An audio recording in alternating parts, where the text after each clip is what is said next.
സ്വർണ്ണക്കൊള്ളക്കേസ് അന്വേഷിക്കുന്ന SIT സംഘത്തിൽ CPMന്റെ ഏജന്റുമാരുണ്ടെന്ന് പ്രതിപക്ഷ നേതാവ് VD സതീശൻ. കടകംപള്ളി സുരേന്ദ്രനെ ചോദ്യം ചെയ്ത വിവരം പുറം ലോകം അറിഞ്ഞത് 4 ദിവസങ്ങൾക്ക് ശേഷമാണെന്നും അദ്ദേഹം പറയുന്നുണ്ട്. കടകംപള്ളിയെ ചോദ്യം ചെയ്തത് അതീവ രഹസ്യമായിട്ടാണ്.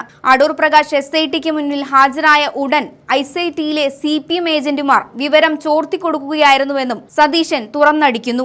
അന്വേഷണം പുരോഗമിക്കുന്നതിനിടെ ഉണ്ണികൃഷ്ണൻ പോറ്റിക്ക് ഒപ്പം പിണറായി വിജയന്റെ ചിത്രം പുറത്തു വന്നിരുന്നു. അടൂർ പ്രകാശിന്റെ മൊഴിയെടുക്കുകയാണെങ്കിൽ പിണറായി വിജയന്റെ മൊഴിയെടുക്കണമെന്നാണ് VD സതീശൻ പറയുന്നത്. ഇടതുമുന്നണിയിലുള്ളവർക്ക് പരസ്പരം വിശ്വാസമില്ലെന്നും PM ശ്രീയിൽ അത് കേരള സമൂഹം തിരിച്ചറിഞ്ഞതാണെന്നും VD സതീശൻ വിമർശിച്ചു. ടീം കോൺഗ്രസ് ആണ് ഞങ്ങൾ. CPIക്കും CPMനും തമ്മിൽ യാതൊരു വിശ്വാസവുമില്ല. മുഖ്യമന്ത്രി PM ശ്രീയിൽ ഒപ്പിട്ട വിവരം തുറന്നു പറഞ്ഞില്ലെന്നും VD സതീശൻ പറയുന്നുണ്ട്. VD സതീശന്റെ പ്രതികരണം ചേർക്കുന്നുണ്ട്, കണ്ടുനോക്കാം. നമ്മുടെ ജാഥ യാത്ര തുടങ്ങിയതിന്റെ പിറ്റേ ദിവസമാണ് ശ്രീ അടൂർ പ്രകാശിന്റെ മൊഴിയെടുത്ത്. അതൊരു വാർത്തയാണല്ലോ. മൊഴിയെടുത്തതിൽ ഒരു വിരോധമില്ല, ചോദ്യം ചെയ്തൊന്നുമല്ല, അദ്ദേഹത്തിന്റെ മൊഴിയെടുത്താണ്. അത് എന്താ കാര്യം? അദ്ദേഹത്തിന്റെ ഫോട്ടോ ഉണ്ണികൃഷ്ണൻ പോറ്റിയുടെ കൂടെ കണ്ടു. ഞാൻ വളരെ ലളിതമായൊരു ചോദ്യം ചോദിച്ചു. ഉണ്ണികൃഷ്ണൻ പോറ്റിയുടെ കൂടെ പിണറായി വിജയന്റെ പടമുണ്ട്. അടൂർ പ്രകാശിന്റെ മൊഴിയെടുക്കുകയാണെങ്കിൽ പിണറായി വിജയന്റെ മൊഴിയെടുക്കണം.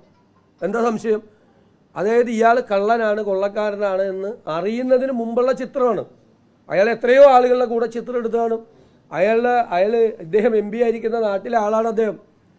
നമ്മുടെ നാട്ടിൽ ഞാൻ ജനപ്രതിനിധിയായിരിക്കുന്ന എൻ്റെ പറവൂരിൽ വന്ന് എത്ര പേര് എൻ്റെ കൂടെ പടം എടുത്താണ്. നാളെ അവനെ ഏതെങ്കിലും മോഷണ കേസിലോ കള്ളക്കേസിലോ പ്രതിയായ എൻ്റെ തോളയിൽ നിന്ന് കൈയിട്ട് ചിരിച്ചുകൊണ്ടിരിക്കുന്ന പടം വന്നിട്ട് എന്താ കാര്യം?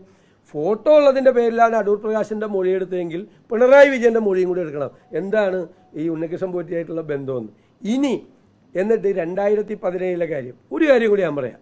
കടകംപള്ളി സുരേന്ദ്രനെ ചോദ്യം ചെയ്തു, മൊഴിയെടുത്തു, എന്തായിക്കോട്ടെ, ചെയ്തല്ലോ. നിങ്ങൾ പോലും അറിഞ്ഞില്ല. 4 ദിവസം കഴിഞ്ഞിട്ടാണ് അറിഞ്ഞത്. ഒരാളും വിവരം അറിഞ്ഞില്ല. അടൂർ പ്രകാശിൻ്റെ മൊഴിയെടുത്തപ്പോൾ അപ്പം ചോർത്തി കൊടുത്തല്ലോ. SITയിൽ ആരാ ഉള്ളത്? SITയിലെ എല്ലാവരെയും കുറിച്ചല്ല, SITയിൽ CPMന്റെ ഏജന്റുമാരുണ്ട്, സർക്കാരിൻ്റെ മുഖ്യമന്ത്രിയുടെ ഓഫീസിൻ്റെ ഏജന്റുമാരുണ്ട്. കടകംപള്ളി സുരേന്ദ്രൻ്റെ മൊഴിയെടുത്ത സമയത്ത്, അല്ലെങ്കിൽ അദ്ദേഹം അവിടെ ഹാജരായ സമയത്ത് ഒരാളും അറിയിക്കാതെ രഹസ്യമായി സൂക്ഷിച്ചു. 3-4 ദിവസം കഴിഞ്ഞാൽ പുറത്തു വന്ന് അടൂർ പ്രകാശിൻ്റെ അദ്ദേഹം അവിടെ ചെല്ലുമ്പോൾ തന്നെ അത് ചോർത്തി കൊടുത്തു പുറത്തേക്ക്. ഇത് വളരെ വ്യക്തമല്ലേ? വളരെ വ്യക്തമല്ലേ എന്താണെന്ന്? അവിടെ ആരുടെ ഏജന്റുമാർ അതിൻ്റെ അകത്തുണ്ട് എന്നുള്ളത് വ്യക്തമല്ലേ? ഇനി കൊടിമരത്തിൻ്റെ കാലത്ത് ഹൈക്കോടതിയുടെ വിധിയുണ്ട്, അതിനെ അപ്രീഷിയേറ്റ് ചെയ്യുന്നുണ്ട്. ഹൈക്കോടതിയുടെ അഡ്വക്കേറ്റ് കമ്മീഷണറുടെ സാന്നിധ്യത്തിലാണ് എല്ലാ നടപടിക്രമങ്ങളും പൂർത്തിയാക്കിയത്. എന്നിട്ട് ഹൈക്കോടതി വെച്ച അഡ്വക്കേറ്റ് കമ്മീഷണർ ഹൈക്കോടതിയിൽ റിപ്പോർട്ട് കൊടുത്തു, എന്തൊക്കെയാണ് നടന്നത്, എന്തെല്ലാം കാര്യങ്ങളാണ് ചെയ്തത്. എന്നിട്ട് ഹൈക്കോടതി ഈ അഡ്വക്കേറ്റ് കമ്മീഷണറെയും അവിടെ നടന്ന നടപടിക്രമങ്ങളെയും അഭിനന്ദിച്ചുകൊണ്ടുള്ള കോടതി വിധിയും കൂടിയുണ്ട്. അതുകൂടി എല്ലാവരും കൂടി വായിച്ചു നോക്കിക്കോട്ടെ. പിന്നെ ഹൈക്കോടതി SITയുടെ കീഴിലാണോ ഇത് അന്വേഷിക്കുന്നത്, അല്ലെ സ്റ്റേറ്റ് വിജിലൻസ് ആണോ അന്വേഷിക്കുന്നതെന്ന് എനിക്കറിയില്ല, വ്യക്തത എനിക്ക് വന്നില്ല, എനിക്കറിയില്ല. എന്താ ആയിക്കോട്ടെ, അതിനെന്താ ഞാൻ പറയട്ടെ. അതേ ഹൈക്കോടതിയുടെ ദേവസ്വം ബെഞ്ച് അഡ്വക്കേറ്റ് കമ്മീഷൻ ഇതുപോലെ ഈ ആരും അറിയാതെ മറ്റേ ദ്വാരപാലക ശില്പം എടുത്തിട്ട് മറ്റേ കോടീശ്വരന് വിറ്റല്ല, നടപടിക്രമങ്ങൾ പാലിച്ച് അഡ്വക്കേറ്റ് കമ്മീഷണറുടെ സാന്നിധ്യത്തിലാണ് അന്ന് എല്ലാം ചെയ്തത്, എല്ലാം. എന്നിട്ട് അഡ്വക്കേറ്റ് കമ്മീഷണർ ഹൈക്കോടതിക്ക് റിപ്പോർട്ട് കൊടുത്തു. അഡ്വക്കേറ്റ് കമ്മീഷണറെയും അവിടെ നടന്ന നടപടികളെയും ഹൈക്കോടതിയുടെ ദേവസ്വം ബെഞ്ച് അഭിനന്ദിക്കുകയും കൂടി ചെയ്ത കേസാണ്, ക്ലോസ് ചെയ്ത കേസാണ്. വരട്ടെ, അവരത് നേരിട്ടുള്ളൂ, ഒരു പ്രശ്നമില്ല. അല്ല, അതിനെന്താ? ഹൈക്കോടതി ഒരു ഡയറക്ഷൻ പറഞ്ഞു കഴിഞ്ഞാൽ നമ്മളിതിനെ എതിർക്കുന്നത്? ഇതും നടന്നിട്ടുണ്ട് ഹൈക്കോടതിയിൽ, അതും കൂടി അറിയണം. ഹൈക്കോടതി ഇതും കൂടി ചെയ്തിട്ടുണ്ട് ആ കേസിൽ.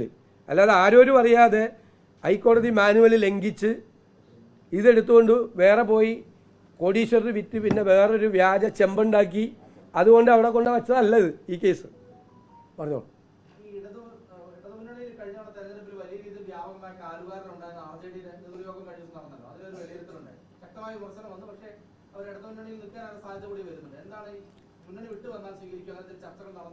ഞാൻ ചോദിക്കട്ടെ, ഞങ്ങൾ എപ്പോഴും പറയും ടീം UDF ആണ് ഞങ്ങളുടേത്.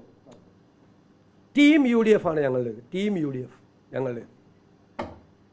ഇടതുമുന്നണി ശിഥിലമായിക്കൊണ്ടിരിക്കുക. പരസ്പര വിശ്വാസമില്ല ഘടകകക്ഷികൾ തമ്മിൽ. CPIയും CPMും തമ്മിൽ നല്ല ബന്ധമാണ്. എത്ര വിഷയങ്ങളിൽ ഏറ്റുമുട്ടി.